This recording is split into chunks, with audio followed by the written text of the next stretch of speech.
पिछले एपिसोड में हमने देखा कि ली डाउसी ने वांग पिंग पर हमला कर दिया था और अपने बेटे को बचाने के लिए वांग लिंग फिर से लास्ट मोमेंट पर वहां पहुंच जाता है, जहां वांग लिंग ली डाउसी से कह रहा था कि अब इस बात से कोई फर्क नहीं पड़ता कि तुम कौन हो और तुम्हें क्या चाहिए। तुमने मेरे बेटे को जान से मारने की कोशिश की है, अब तुम यहाँ से किसी भी हाल में नहीं जा सकते। ये कहती वांग लिंग और ली डाउसी की जबरदस्त फाइट होने शुरू हो गई थी, जहाँ ली डाउसी को अंदाजा हो गया था कि वांग लिंग की कमजोरी उसका बेटा वांग पिंग है। वो वांग पिंग को बताना शुरू कर चुका कि तुम्हारी ये फिजिकल बॉडी तुम्हारी नहीं बल्कि तुम्हारी सोल को यहाँ जबरदस्ती रखा गया है, यानी कि तुम बहुत अरसे पहले ही मर चुके हो। इसी राज को फाश करने के लिए वो वांग पिंग के सोल के अंदर जानकर देखता है, जहाँ उसे निर्वाणा स्टेज की 2 गोल्डन सोड एनर्जीज दिखाई दी, जो देखकर तो वो पूरी तरीके से घबरा चुका था। डर के मारे वो वहाँ से भागने लगा। भागते भागते वो अपने मन में कह रहा था कि ये आदमी तो पूरी तरीके से पागल है। वांग लिंग ने भी ली डाउसी की हालत खराब कर दी थी। पीछे की तरफ हम देखते हैं कि इमोशनल सीन के साथ वांग पिंग की मौत हो गई, जिसके बगैर तो उसकी बीवी भी जिंदा नहीं रहना चाहती थी, इसलिए वांग लिंग उन दोनों की सोल्स को अपने हेवन डिफाइंग बीट के अंदर रख लेता है। साथ ही साथ हम देखते हैं कि वांग लिंग को यहाँ पर कार्मा डोमेन भी मिल चुका था।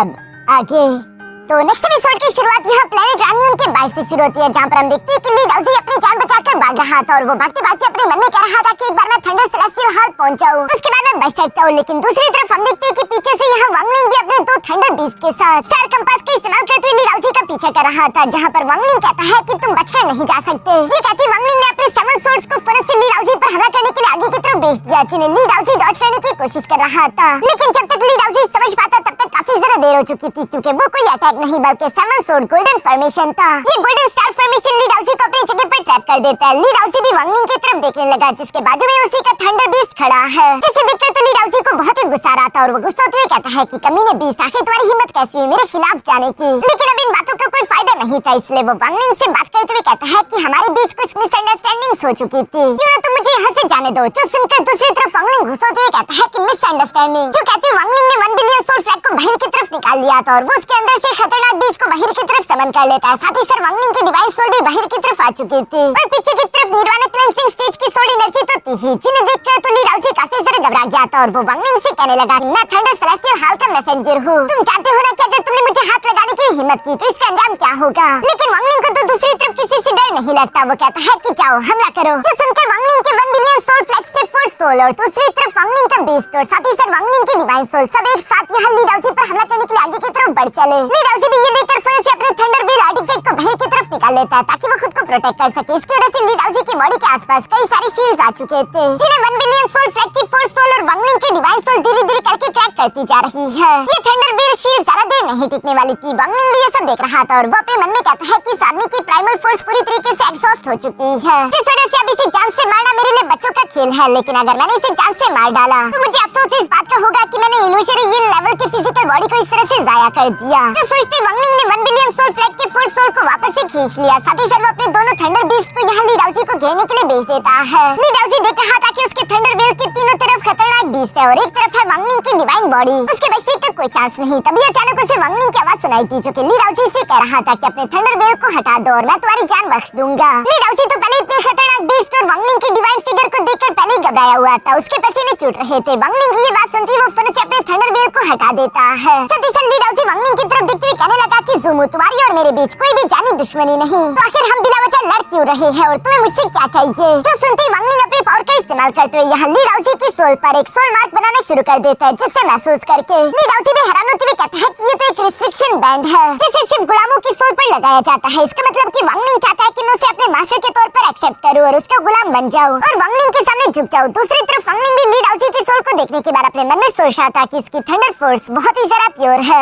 इसकी फिजिकल बॉडी का इस्तेमाल करते हुए एक बहुत ही ताकतवर सेलेस्टियल गार्ड बना सकता हूँ। ये सब कहने के बाद वांग लिंग अपनी सोल फॉर्मेशन को डीएक्टिवेट करके ली डाउसी से कहने लगा कि चलो मेरे पीछे आओ। ली डाउसी को चारों तरफ से वांग लिंग के खतरनाक बीस्ट सोड एनर्जी और साथ ही साथ वांग लिंग के पपेट में गिर रखा है। वो जानते रहे कि अगर वो वांग लिंग की बात नहीं मानेगा तो वैसे भी मरेगा, इसलिए हम देखते हैं कि वो वांग लिंग के पीछे रवाना हो गया और वांग लिंग के स्टार कंपास पर ये दोनों सवार होते हुए एक सुनसान खाली पड़े प्लेनेट के माउंटेन्स में आ जाते हैं, जहाँ एक गुफा में एंटर होने के बाद सामने की तरफ वांग लिंग था, सेंटर में ली डाउसी और पीछे की तरफ वांग लिंग का सेलेस्टियल पपेट और उसके 2 थंडर बीस्ट थे, यानी कि ली डाउसी यहाँ से स्किप नहीं कर सकता। वांग लिंग सामने की तरफ बैठ गया था, जिसे देखते हुए ली डाउसी सवाल करते हुए पूछता है कि क्या तुम मुझे अपना गुलाम बनाना चाहते हो। मैं समझ चुका हूँ कि तुम चाहते हो कि मैं तुम्हें अपने मास्टर के तौर पर एक्सेप्ट करूँ और मुझे ये डील मंजूर है, लेकिन मैं चाहता हूँ कि जब एक बार तुम अपना स्लीव मार्क मेरी बॉडी पर लगा दो उसके बाद तुम मुझे आजाद कर दो। जो सुनकर तो वांग लिंग अपने मन में सोचने लगा कि स्लीव मार्क, अच्छा तो इससे ये लगता है, चलो ये तो अच्छा ही है। ये सोचते ही वांग लिंग ली डाउसी खुशी से कहने लगा कि ठीक है, मुझे मंजूर है। जो सुनकर ली डाउसी वांगलिंग से कहने लगा कि अपनी बात को हर हाल में पूरा करना, अगर तुमने अपनी बात पूरी ना की तो मैं अपने सारे बच्चे कुछ लाइफ एसेंस और सोल को जलाकर अपने थंडर सेलेस्टियल हाल की सीक्रेट आर्ट का इस्तेमाल करूंगा, जिसके साथ मैं तो मरूंगा लेकिन साथ ही साथ तुम्हें भी ले मरूंगा। वांगलिंग को तो उसकी धमकियों से डर नहीं लगता, बल्कि वो फौरन से ली डाउसी के पैरों के नीचे यहाँ फॉर्मेशन बनाना शुरू कर देता है, जिसे देखते हुए ली डाउसी अपने मन में कह रहा था कि ये एक बहुत ही अजीब स्लीव मार्क मेथड है। लेकिन ये चाहे जितना मर्जी अजीब स्लीव मार्क मेथड क्यों ना हो, जैसे ही मेरी थोड़ी बहुत प्राइमल फोर्स एनर्जी रिस्टोर होगी, मैं आसानी के साथ इस स्लीव मार्क को डिस्ट्रॉय कर दूंगा। उसके बाद थंडर सेलेस्टियल हाल चला जाऊंगा, जहाँ पहुंचने के बाद ये बात तो कंफर्म है कि इसकी मौत बहुत ही बदतर होगी, इवन कि इसे तो कब्र भी नसीब नहीं होगी। ली डाउसी अभी ये सब सोच रहा था कि तभी अचानक सामने की तरफ मौजूद वांगलिंग ने अपने थंडर व्हिप का इस्तेमाल करते हुए ली डाउसी पर हमला कर दिया। इस अटैक के कारण ली डाउसी की सोल उसकी फिजिकल बॉडी से निकलकर बाहर आ जाती है। ये देखकर तो ली डाउसी भी हैरान हो गया था कि इस लड़के के पास ऐसा स्पिरिचुअल ट्रेजर है जो कि सीधा ओरिजिन सोल को हिट करता है। साथ ही साथ वो वांगलिंग पर गुस्सा होते हुए कहता है कि ज़ूमो, आखिर तुम ये क्या कर रहे हो? जिस पर वांगलिंग जवाब देते हुए कहता है कि जरा कुछ नहीं, मैंने बस सिर्फ तुम्हारे ओरिजिन सोल को तुम्हारी फिजिकल बॉडी से कुछ देर के लिए बाहर निकाल लिया, ताकि मैं तुम्हारी बॉडी पर लगाए हुए रिस्ट्रिक्शन बैंड को और जरा ताकतवर और फुल प्रूफ बना सकूं। लेकिन ये सुनकर ली डाउसी गुस्सा होते हुए कहता है कि सिर्फ एक मामूली सी स्लीव मार्क को बनाने के लिए तुम्हें मेरी ओरिजिन सोल को फिजिकल बॉडी से निकालने की क्या जरूरत पड़ गई? कहीं ऐसा तो नहीं कि तुम सोच रहे हो कि तुम मेरी फिजिकल बॉडी को एक पपेट में रिफाइन कर दोगे? जो सुनकर तो वांगलिंग भी खामोश हो गया था। ली डाउसी को भी अब समझ आ गई थी और वो अपनी फिजिकल बॉडी की तरफ जंप करते हुए भागने लगा और वो कहता है कि मेरी फिजिकल बॉडी मुझे वापस करो। लेकिन वांगलिंग के होते हुए ऐसे कैसे होगा? हम देखते हैं कि ली डाउसी की सोल को यहाँ थंडर के झटके लगना शुरू हो जाते हैं और सोल फॉर्म में तो वो काफी ज्यादा कमजोर था, इसलिए हम देखते हैं कि इन झटकों की वजह से वो बेहोश हो जाता है। इसके बाद हम देखते हैं कि वांगलिंग ने अपने सेलेस्टियल गार्ड को रिफाइन करने का प्रोसेस शुरू कर दिया, जिसमें पूरे 10 दिन गुजर गए थे। 10 दिन बाद आखिरकार वांगलिंग ली डाउसी की फिजिकल बॉडी को अपने सेलेस्टियल गार्ड पपेट में कन्वर्ट कर ही देता है, जहाँ इस बार वांगलिंग ने एक ब्रोंज लेवल का सेलेस्टियल गार्ड नहीं बनाया था, बल्कि इस बार वांगलिंग का जो सेलेस्टियल गार्ड बना है वो एक सिल्वर ग्रेड का सेलेस्टियल गार्ड है। थोड़ी देर बाद यहाँ ली डाउसी की सोल भी होश में आ गई थी, जो कि अपनी फिजिकल बॉडी को पपेट में कन्वर्ट होते हुए देखकर वांगलिंग से कहता है कि ज़ूमो, तुमने मुझे धोखा दिया, तुमने मेरे साथ चालाकी की है। इस पर वांगलिंग जवाब देते हुए कहता है कि बेवकूफ तुम थे, जो कि खुद को कुछ ज्यादा ही होशियार समझ रहा था। तुम्हें लग रहा था कि मैं तुम्हारी बॉडी पर स्लीव मार्क लगाने वाला हूँ, मैंने तो तुमसे ऐसी कोई बात नहीं की थी। ये सुनकर ली डाउसी कहता है कि ठीक है, मैं समझ गया, बेशक ये मेरी मिसअंडरस्टैंडिंग थी, लेकिन जब तक मेरी ओरिजिन सोल इस बात के लिए एग्री नहीं होती, तुम मेरी फिजिकल बॉडी के पपेट को भी कमांड नहीं कर पाओगे। मेरी फिजिकल बॉडी के पपेट को कमांड करना तुम्हारे लिए मुश्किल हो जाएगा। बदले में तुम ज्यादा से ज्यादा क्या कर लोगे? मेरी सोल को शटर करके मुझे पूरी तरीके से खत्म ही कर दोगे ना? तो गुलाम बनने से तो यही ज्यादा बेहतर है, मैं इसके लिए तैयार हूँ। दूसरी तरफ वांगलिंग उसकी बात सुनकर जवाब देते हुए कहता है कि मेरे साथ कांटेक्ट करो, मैं चाहता हूँ कि 3000 साल तक तुम मेरे सेलेस्टियल गार्ड पपेट बनकर रहो। 3000 साल पूरी होने के बाद मैं तुम्हें आजाद कर दूंगा। अगर तुम ऐसा नहीं चाहते तो मैं तुम्हारी ओरिजिन सोल को यहीं पर खत्म करके तुम्हें जान से मार डालूंगा। और ये कहती वांगलिंग अपनी सोल एनर्जी को उसके सर पर ले आया था, जिसे देखकर ली डाउसी घबराते हुए कहता है कि ये सोल एनर्जी बहुत ही ज्यादा ताकतवर है, इवन कि मैं अपनी अगर पूरी सोल को भी जलाकर अपने सीक्रेट आर्ट को इस्तेमाल करूं तब भी इस बात की गारंटी नहीं कि ये आदमी मरेगा और मैं सर्वाइव कर सकता हूँ। ये सब सोचने के बाद ली डाउसी यहाँ पर वांगलिंग के पहले सोल पपेट की तरफ देखता है, जिसे देखते हुए अपने मन में कह रहा था कि ये सोल पपेट मुझसे बहुत ज्यादा पुराना है और इसकी प्रेजेंस बहुत ही टेरिफाइंग है, जिसको देखकर मैं ये बात तो यकीन से कह सकता हूँ कि ये सेलेस्टियल गार्ड पपेट बहुत ही ज्यादा ताकतवर है, इसे डिस्ट्रॉय नहीं किया जा सकता। और मेरी फिजिकल बॉडी का पपेट तो यहाँ इस पुराने सेलेस्टियल गार्ड पपेट से भी ज्यादा ताकतवर है, जिसका मतलब कि मेरी ये फिजिकल बॉडी एक पपेट बनकर 3000 साल तक तो आसानी के साथ सर्वाइव कर लेगी और इन 3000 सालों में मैं मरूंगा नहीं। ये सब सोचने के बाद ली डाउसी आखिरकार वांगलिंग की डील को एक्सेप्ट करने के लिए तैयार हो गया था, जो देखकर वांगलिंग अपने सिल्वर हॉर्न थंडर बीस्ट और साथ ही साथ अपने पुराने पपेट को वापस अपने पास रख लेता है। जिसके बाद हम देखते हैं कि वांगलिंग ने ली डाउसी के थंडर बीस्ट के यहाँ थोड़ा सा खून निकाल लिया था, जिसे वो ली डाउसी की फिजिकल बॉडी के अंदर डालने लगा। साथ ही साथ वो ली डाउसी की ओरिजिन सोल का भी इस्तेमाल कर रहा था। इन तीनों के अंदर सेम तरह की थंडर फोर्स थी, जिसकी वजह से ये सेलेस्टियल गार्ड पपेट काफी ज्यादा ताकतवर हो जाएगा। और ली डाउसी भी दूसरी तरफ पूरी तरीके से कोऑपरेट कर रहा है, क्योंकि वो अपने मन में सोच रहा था कि मैं अगर अच्छे से कोऑपरेट करूंगा तो ये सेलेस्टियल गार्ड पपेट ज्यादा स्ट्रॉन्ग बनेगा, जो कि मेरे लिए बेहतर है, क्योंकि ये सेलेस्टियल गार्ड पपेट जितना ज्यादा स्ट्रॉन्ग होगा उतनी ही मेरी ओरिजिन सोल महफूज रहेगी। हम देखते हैं कि सेलेस्टियल गार्ड डिफाइनिंग प्रोसेस में पूरे 6 महीने गुजर जाते हैं। इन 6 महीनों में अचानक से हम देखते हैं कि ली डाउसी के ओरिजिन सोल में क्रैक्स आने शुरू हो गए थे, जिसकी वजह से वांगलिंग का सेलेस्टियल गार्ड पपेट भी जोर-जोर से चिल्लाने लगा और उसकी बॉडी से अजीब तरह की एनर्जी अनलीश हो रही थी, जो देखकर वांगलिंग कहता है कि अच्छा नहीं हुआ। वो ये सारा प्रोसेस दोबारा से कंट्रोल करने की कोशिश करता है, लेकिन वांगलिंग इस प्रोसेस को कंट्रोल नहीं कर पाया। देखते देखते ली डाउसी के ओरिजिन सोल के अंदर क्रैक्स और सारा बढ़ गए और अचानक से उसकी बॉडी ब्लास्ट कर गई और उसकी सोल यहीं पर खत्म हो जाती है। वांगलिंग का थंडर बीस्ट में इसे प्रेशर के कारण पीछे की तरफ धकेला जा रहा था, लेकिन वांगलिंग दूसरी तरफ अपनी पावर का इस्तेमाल करते हुए उसे फिर से अपने स्टोरेज बैग के अंदर रख लेता है। पीछे की तरफ बचे हुए सेलेस्टियल गार्ड पपेट की बॉडी के अंदर से काफी खतरनाक गोल्डन एनर्जी अनलीश होते हुए यहाँ पहाड़ को चीरकर सीधा जाकर आसमान से टकराने लगी, जहाँ थोड़ी देर बाद आखिरकार सब कुछ शांत हो चुका था। वांगलिंग उस सेलेस्टियल गार्ड पपेट को देखते हुए कहता है कि ये प्रोसेस फेल हो गया। इसी वजह से क्योंकि ली डाउसी की ओरिजिन सोल पहले काफी ज्यादा कमजोर हो चुकी थी और वो एग्जॉस्ट होकर मारी गई और बिना ओरिजिन के, जैसा कि ली डाउसी ने कहा था, इस सेलेस्टियल गार्ड पपेट को ऑर्डर्स देना और इससे कोई भी काम करवाना आसान काम नहीं होगा। ये काफी ज्यादा मुश्किल हो चुका है। इस तरह वांगलिंग आखिर डिवाइन एबिलिटीज का इस्तेमाल कैसे करवाएगा? वांगलिंग ये सब सोचते हुए खड़े होकर कहता है, इसका मतलब कि इल्यूजन फिजिकल बॉडी और थंडर बीस्ट के ब्लड एसेंस का इस्तेमाल करते हुए मैं सिर्फ एक मिड ग्रेड के सेलेस्टियल गार्ड को ही रिफाइन करने में कामयाब हो पाया हूँ। वांगलिंग को अब समझ आ गया था कि एक हाई ग्रेड के सेलेस्टियल गार्ड को रिफाइन करना काफी ज्यादा मुश्किल काम है। सिर्फ थोड़ा सा ही चांस होता है सक्सेस होने के, लेकिन फिर भी यहाँ तक आने का सारा ट्रिप फजूल नहीं गया क्योंकि वांगलिंग को एक सिल्वर ग्रेड का celestial guard puppet physical body मिल चुकी है जिसमें बेशक ओरिजिन सोल नहीं, लेकिन वांगलिंग अपनी ओरिजिन सोल को कभी-कभी उसके अंदर डालकर उसका इस्तेमाल करते हुए अटैक्स कर सकता है। लेकिन हाँ, वो अलग बात है, जब से एंशिएंट थंडर ड्रैगन वांगलिंग की ओरिजिन सोल के अंदर आया है तब से वांगलिंग अपनी ओरिजिन सोल को फिजिकल बॉडी से बाहर नहीं निकाल पा रहा। इसलिए वांगलिंग जब तक इस प्रॉब्लम का सलूशन नहीं निकाल लेता तब तक वांगलिंग इस सिल्वर ग्रेड के सेलेस्टियल गार्ड पपेट का इस्तेमाल नहीं कर पाएगा। इसलिए वांगलिंग उसे अपने स्टोरेज बैग के अंदर स्टोर करके रख लेता है। सभी सच चूंकि ली डाउसी मर चुका था तो वांगलिंग को ली डाउसी का स्टोरेज बैग भी मिल चुका है जिसके अंदर बहुत सारे ट्रेजर्स थे, लेकिन वांगलिंग की नजर वहाँ पर मौजूद थंडर सेलेस्टियल हॉल की डिग्री पर पड़ जाती है जिसे वांगलिंग हाथ नहीं लगा पा रहा था क्योंकि उसके आसपास एक पावरफुल थंडर बैरियर लगा हुआ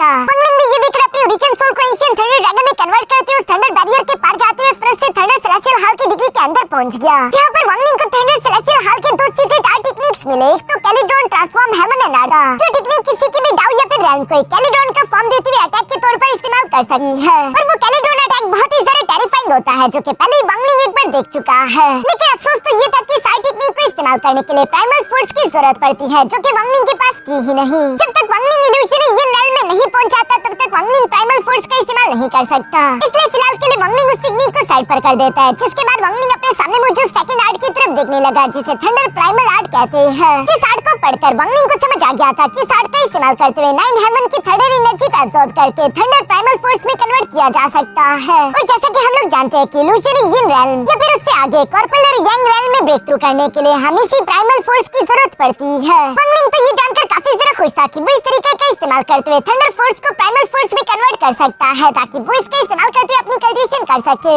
इस आर्ट का इस्तेमाल करते हुए वांगलिंग आसानी के साथ सेकंड स्टेप कल्टीवेशन में पहुंचेगा। पहले वांगलिंग को जितना समय लगने वाला था उसका आधा समय लगेगा। इसलिए वांगलिंग एक्साइटेड होते हुए कह रहा था ये थंडर प्राइमल आर्ट तो काफी ज्यादा काम की और खतरनाक है क्योंकि इस आर्ट का इस्तेमाल करते हुए मेरे प्राइमल फोर्स के अंदर थंडर एबिलिटी होगी जो कि मुझे और ज्यादा खतरनाक बना देगी। अब मुझे समझ आ गया कि अलहेवन स्टार सिस्टम के अंदर थंडर सेलेस्टियल हॉल के मैसेंजर और बाकी सारे कल्टीवेटर से इतने लोग डरते क्यों हैं। ये सब सोचने के बाद वांगलिंग ली डाउसी का थंडर सेलेस्टियल हॉल टोकन भी बाहर की तरफ निकाल चुका, जिसे देखकर वांगलिंग खुश होते हुए कह रहा था कि अब तो मेरे पास ली डाउसी का थंडर सेलेस्टियल मैसेंजर टोकन भी है। यानी कि अगर फ्यूचर में मेरा कभी किसी असली थंडर सेलेस्टियल हॉल के मैसेंजर से भी सामना हो जाए तो उससे बिल्कुल भी अंदाजा नहीं हो पाएगा कि मैं एक असली थंडर सेलेस्टियल हॉल मैसेंजर हूँ या फिर नकली। जो कहने के बाद वांगलिंग वो टोकन अपने पास रख लेता है। इसके बाद वांगलिंग उस स्टोरेज बैग के अंदर मौजूद सेलेस्टियल जेट्स को बाहर की तरफ समन करने लगा जिनकी तादाद बहुत ही ज्यादा थी। इससे वांगलिंग को समझ आ जाता है कि सेलेस्टियल थंडर हॉल के मैसेंजर कितने ज्यादा अमीर होते हैं। उनके पास तो सेलेस्टियल जेट्स की कोई भी कमी नहीं। अब इन सेलेस्टियल जेट्स का इस्तेमाल करते हुए मैं अपने लेवल को ब्रेक थ्रू करूंगा और पहुंच जाऊंगा लेट असेंडेंट स्टेज की पीक पर। जो सोचते वांगलिंग अपना हाथ जमीन पर मारते हुए फिर से सेलेस्टियल जेट्स को तोड़ते हुए उनकी एनर्जी को एब्सॉर्ब करके अपनी कल्टीवेशन शुरू कर चुका। इसी तरह कल्टीवेशन करते करते 6 महीने गुजर जाते हैं। जहाँ 6 महीनों बाद अचानक से वांगलिंग की बॉडी से खतरनाक एनर्जी भी अनलीश हुई, यानी कि वांगलिंग का लेवल ब्रेक थ्रू हो गया। जिसके बाद वांगलिंग खड़े होते हुए धीरे धीरे केव से बाहर की तरफ आने लगा। वांगलिंग की बॉडी से काफी खतरनाक थंडर एनर्जी अनलीश हो रही थी और हम देख पाते हैं कि वांगलिंग अपने असेंडेंट स्टेज की लेट पीक पर पहुंच चुका है, जहां वांगलिंग कहता है चूंकि मेरी कल्टीवेशन इंप्रूव हो चुकी है तो वक्त आ चुका है कि मैं उस मून गेजर सरपेंट के मिस्ट्री को एक बार फिर से समझने की कोशिश करूं क्योंकि वहां पर मौजूद गोल्डन फ्लेम और वेन्स मेरे हेवन डिफाइंड बीट की कंप्लीटेशन के लिए जरूरी है। मैं जानता हूं कि वो गोल्डन फ्लेम और वेन्स बेशक उस मून गेजर सरपेंट के बोन्स है, लेकिन फिर भी मैं किसी तरीके से वो हासिल करना चाहता हूं। किसी को भी इस बात का अंदाजा नहीं होता होगा कि यूनसिया प्लेनेट असल में एक मून गेजर सरपेंट है, लेकिन मैं तो इस बात को जानता हूं और उसके बोन्स को एक्सट्रैक्ट करते वक्त अगर गलती से वो मून गेजर सरपेंट जाग गया फिर तो मेरे जिंदा बचने का कोई भी चांस नहीं होगा। ये सब सोचते वांगलिंग फौरन अपने पास से एक मैप बाहर निकाल लेता है, जिस मैप पर वांगलिंग ने अलग अलग प्लैन्स को मार्क करके रखा हुआ है। वांगलिंग कह रहा था कि उस मून गेजर सरपेंट को बेहोश करने या फिर डीप स्लीप में भेजने के लिए मुझे कई सारे एसेंशियल फूड्स की जरूरत पड़ेगी। इतने बड़े मून गेजर सरपेंट को कुछ देर के लिए पैरालाइज करने के लिए वांगलिंग को जितने ज्यादा एसेंशियल फूड्स की जरूरत थी उतने तो वांगलिंग के पास हो नहीं सकते। इसलिए वांगलिंग 1000 इल्यूजनरी प्लेनेट आ जाता है जहाँ पर हुआन फैमिली मौजूद थी, जहाँ के साथ ही वांगलिंग का प्रेशर पूरे के पूरे हुआन फैमिली पर पड़ने लगा और हुआन फैमिली का ग्रेट एल्डर जो कि अब हुआन फैमिली का लीडर बन चुका है, वो फनों से निकलते हुए बाहर की तरफ आ गया, जहाँ वो इस एनर्जी और प्रेशर को पहचानता था। इसलिए वो बाहर की तरफ आते हुए कहता है कि मैं जानना चाहता हूँ आखिर थंडर सेलेस्टियल हाल के मैसेंजर को हमारी द्वारा याद कैसे आ गई। अगर आप पहले बता देते तो हम आपको वेलकम करने के लिए थोड़े इंतजाम कर देते। हमने इस तरह से आपको निराश किया है, प्लीज हमारी हुआन फैमिली के एल्डर्स को माफ कर दीजिएगा। जो सुनकर वांगलिंग यहाँ पर सवाल करते हुए पूछता है कि हुआन क्लैन का जो भी लीडर है वो सामने आ जाए। जो बात सुनकर तो ग्रेट एल्डर वांगलिंग को पहचान गया था कि ये तो वही आदमी है जिसने हुआन किंग को जान से मारा था, और वो फर से उड़ते हुए यहाँ वांगलिंग के सामने आकर कहता है कि अब मैं हूँ हुआन क्लैन का मास्टर, मेरा नाम है हुआन फेंगशेंग, अब मैं हुआन फैमिली को लीड करता हूँ, प्लीज मुझे माफ कर दीजिए अगर हमारी किसी बात से आपको गुस्सा आया हो। हुआन फेंगशेंग तो अपने सामने वांगलिंग को देखकर अपने मन ही मन में घबरा रहा था, जहाँ वो अपने मन में कह रहा था कि कहीं ये पुराना हिसाब चुकता करने के लिए वापस तो नहीं आ गया। लेकिन वांगलिंग दूसरी तरफ जवाब देते हुए कहता है कि इस बार मैं यहाँ पर आया हूँ ताकि मैं हुआन क्लैन के एसेंशियल फ्रूट्स को लेकर जा सकूँ। एसेंशियल फ्रूट्स की जरूरत तो इन लोगों को भी थी, क्योंकि एक एल्डर सामने की तरफ आते हुए कहता है कि सेलेस्टियल थंडर हाल ने हमें 100 साल दिए थे एक लेवल के एसेंशियल फ्रूट्स हासिल करने के लिए, जिन एसेंशियल फ्रूट्स को अगर हमने 100 साल में पूरा कर लिया तो हमारा हुआन क्लैन थंडर सेलेस्टियल हाल के साथ जाकर जुड़ जाएगा। लेकिन चूंकि हुआन क्लैन थंडर सेलेस्टियल हाल के 100 साल पूरे होने के बावजूद भी उन एसेंशियल फ्रूट्स की कोटा को पूरा नहीं कर पाया था,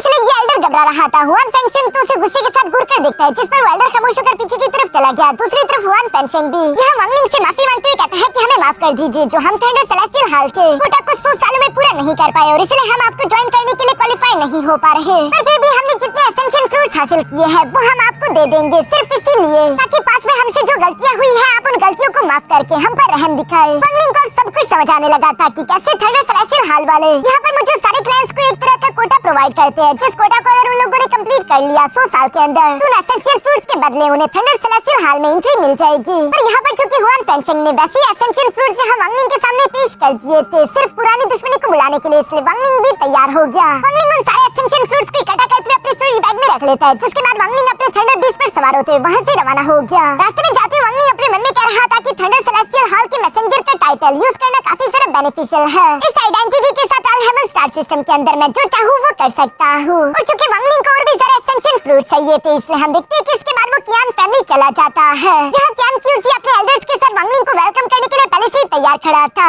ये सभी वांगलिंग को दिखती फरक से उसे रिस्पेक्ट पेश करते हुए थंडर सेलेस्टियल हाल का मैसेंजर कहकर पुकारने लगे। दूसरी तरफ वांगलिंग भी अपने सामने कियान क्यूसी को देखकर कहते हैं कि कियान क्यूसी हमें मिले काफी अरसा हो गया। दूसरी तरफ कियान क्यूसी कहता है कि मुझे माफ कर दीजिए पिछली बार की गलतफहमी के लिए, लेकिन जैसा कि आपने कहा था मैंने एसेंशियल फ्रूट्स को आपके लिए गिफ्ट के तौर पर तैयार कर दिया है। हमारी कियान फैमिली थंडर सेलेस्टियल हाल से कोई भी दुश्मनी नहीं चाहती, सिर्फ पुरानी गलतफहमियों को बुलाने के लिए। हमारी कियान फैमिली ये सारे के सारे एसेंशियल फ्रूट्स आपको गिफ्ट के तौर पर देने के लिए तैयार है। इतने सारे एसेंशियल फ्रूट्स को अपने सामने देखकर वांगलिंग भी मन ही मन में खुश हो गया था और साथ ही साथ वो अपने मन में कहने लगा कि कियान फैमिली वाले लोगों को तो पहले ही अंदाजा हो गया था कि मैं यहाँ पर क्या लेने के लिए आ रहा हूँ और ये लोग पहले से ही तैयार थे। ये बुढ़ाऊ कियान क्यूसी एक चालाक लोमड़ी है जो सब सोचते हुए वांगलिंग उन सारे के सारे एसेंशियल फ्रूट्स को भी अपने स्टोरेज बैग के अंदर रखने वाला था कि तभी अचानक कियान क्यूसी कहता है कि प्लीज रुक जाइए, एसेंशियल फ्रूट्स लेने से पहले मैं चाहूंगा कि आप एक बार प्लीज हमें अपना सेलेस्टियल थंडर हाल टोकन दिखा दे। मेरे एल्डर्स बहुत ही जरा ख्वाहिश कर रही थी उस महान टोकन को देखने के लिए, हमें सिर्फ उसकी एक झलक देखनी है। ये कहते हुए कियान क्यूसी असल में वांगलिंग को पंसाना चाहता था, वो देखना चाहता था कि वांगलिंग के पास थंडर सेलेस्टियल हाल के मैसेंजर का टोकन है भी या नहीं, क्योंकि अगर वांगलिंग के पास टोकन हुआ तो वो असली मैसेंजर होगा, अगर वांगलिंग के पास टोकन नहीं हुआ तो वो नकली मैसेंजर होगा और कियान क्यूसी अपने एल्डर्स के साथ मिलकर फिर से वांगलिंग पर हमला करके उसे जान से मार डालेगा,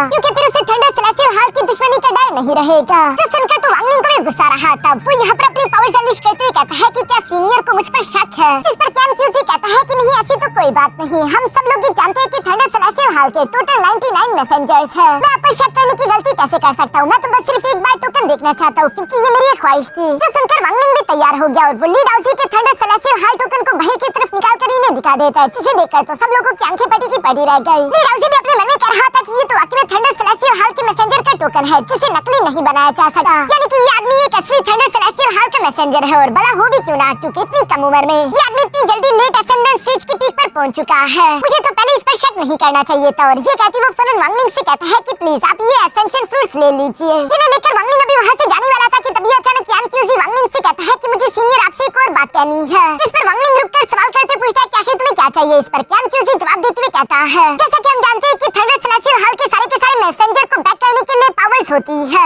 अलग अलग क्लैन की। आप भी जल्दी सेकंड स्टेप कल्टिवेशन में एंटर करने वाले हैं, जैसे आप इल्यूशन इन रेल्म में ब्रेक थ्रू करके पहुंचेंगे तो उसी दिन मैं और मेरा पूरा की पूरा कियान क्लैन आपके साथ अलायंस बनाने की शपथ लेगा, हमारा क्लैन हमेशा आपको सपोर्ट करेगा। ये सुनकर तो वांगलिंग अपने मन में सोचने लगा तो इसका मतलब कि थंडर सेलेस्टियल हाल के जो मैसेंजर है वो बाहर की तरफ खुद की पावर्स भी क्रिएट कर सकते हैं, जिस पावर में अलग अलग उनके साथ अलाइज पर आते हैं। वांगलिंग यहाँ कियान फैमिली की तरफ देखते हुए अपने मन में सोच रहा था कि अगर किसी दिन मेरी ट्रू आइडेंटिटी रिवील हो गई तो मेरे लिए तो मसला होगा ही। मेरी जान के पीछे तो थंडर सेलेस्टियल हाल वाले पड़ ही जाएंगे, लेकिन साथ ही साथ कियान फैमिली भी इसी कारण मारे जाएगी और मैं इन सबको बचा नहीं पाऊंगा। इसलिए वांगलिंग कहता है कि तुम लोगों के इरादे के लिए बहुत बहुत शुक्रिया, लेकिन मैं इस बात को एक्सेप्ट नहीं कर सकता। और ये कहती वांगलिंग वहाँ से रवाना हो गया। कियान क्यूसी तो उसे रोकना चाहता था, लेकिन आखिर वो क्या कर सकते हैं। वो अपने मन में सोच रहा था कि शायद वांगलिंग अभी भी उसी बात को लेकर नाराज है। जब पिछली बार मैंने हुआन किंग की मदद करने के लिए उसका रास्ता रोका था, उससे बहुत बड़ी गलती हो चुकी है, अफसोस की बात है। दूसरी तरफ सीन शिफ्ट होकर वांगलिंग पर आ गया, जो कि अपने मन में कह रहा था कि सेलेस्टियल थंडर हाल के मैसेंजर होने का ये टाइटल एक बहुत बड़ी जिम्मेदारी है, साथ ही साथ इसके बहुत सारे फायदे और नुकसान भी है। लेकिन जब तक फायदे, इस टाइटल के फायदे तो मैं जरूर उठाऊंगा। ये कहने के बाद वांगलिंग बारी बारी करके एक क्लैन जाता रहा। किसी ने वांगलिंग के खिलाफ खड़ी होने की कोशिश की तो वांगलिंग ने उन्हें दूर चटा दी और बारी बारी करके वांगलिंग हर एक क्लैन से एसेंशियल फ्रूट्स इकट्ठा करके ले आता है।